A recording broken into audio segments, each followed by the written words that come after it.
Chapter 3 Song of the Sirens. Odysseus was eager to set sail.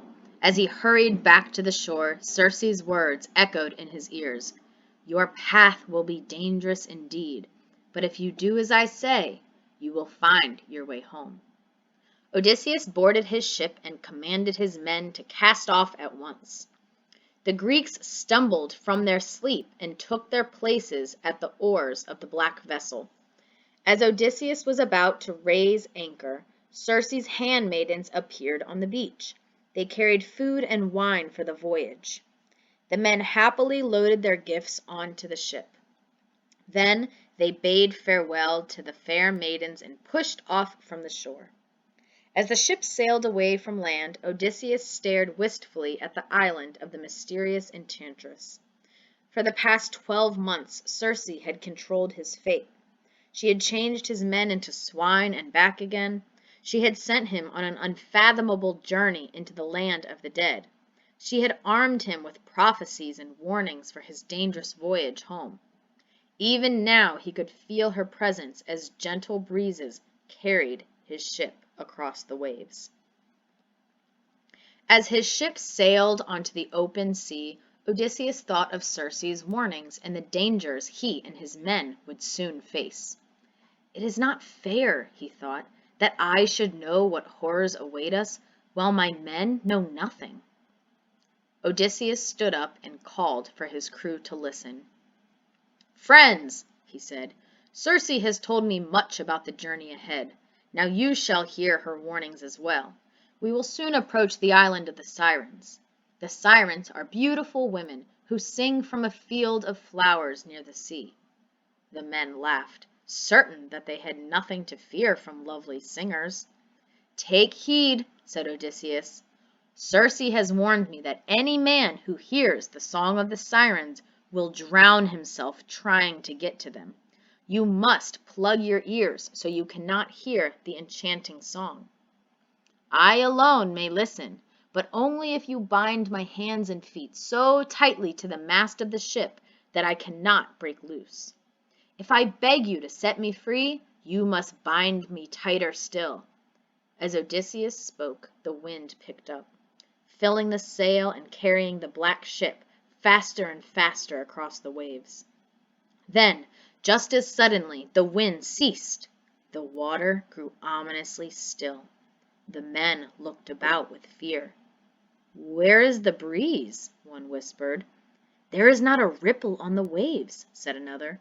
"What has become of the wind?" "We must be nearing the island of the Sirens," Odysseus said. "Quick, let down the sail and stow it away. Be silent, be swift." The men did as Odysseus commanded. They lowered the sail and stowed it in the hold. Then they picked up their oars and rowed silently through the eerie, still waters. While the men rowed, Odysseus grabbed a wheel of beeswax.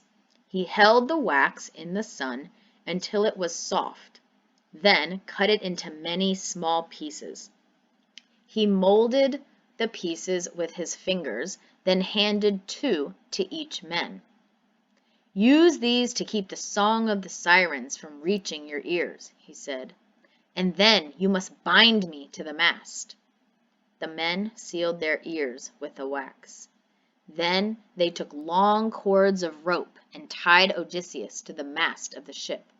They tied the knots so tightly that no man could loosen them. The Greeks picked up their oars again and began to row. As the black ship moved closer to the island, Odysseus began to hear singing waft through the mist. The sound was more beautiful than he had even imagined, high, sweet, and lilting. The words of the Sirens floated on the soft wind. "Hearken, brave Odysseus, listen to us now. No one can pass our island without staying to hear our song. He who listens will be all the wiser. He who listens will discover the secret of the gods." The ship sailed closer and closer to the shore. Through the mist, beyond still waters, Odysseus saw 2 lovely women in a flowery meadow. To his amazement, he saw that the women had wings like birds. Their feathers were translucent in the early morning light. Odysseus felt an unbearable longing to be with the beautiful creatures. He yearned to spend the rest of his life with them. As his ship drew closer, Odysseus saw heaps of bleached bones around the bird women. He saw the rotten skin of decaying bodies. He knew he was looking at the remains of sailors who had been enchanted by the Sirens. But even such a ghastly sight did not keep Odysseus from yearning to throw himself into the sea and swim to the island. As the Sirens sang their sweet song over and over, Odysseus nearly went mad. He twisted and turned, trying to break free from his bonds. His men quickened their rowing. 2 of them bound Odysseus with more ropes. They rowed faster and faster over the still waters. As they rowed, the song of the Sirens grew fainter. Odysseus strained to hear the lovely singing as it faded away in the distance.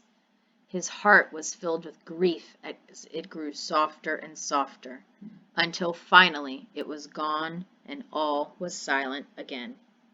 Suddenly the wind picked up, waves rippled and rolled, seagulls swooped and cawed. Odysseus's grief turned to joy. He began to laugh. He was safe. His men were safe. The song of the Sirens was behind them, and they were all safe and well.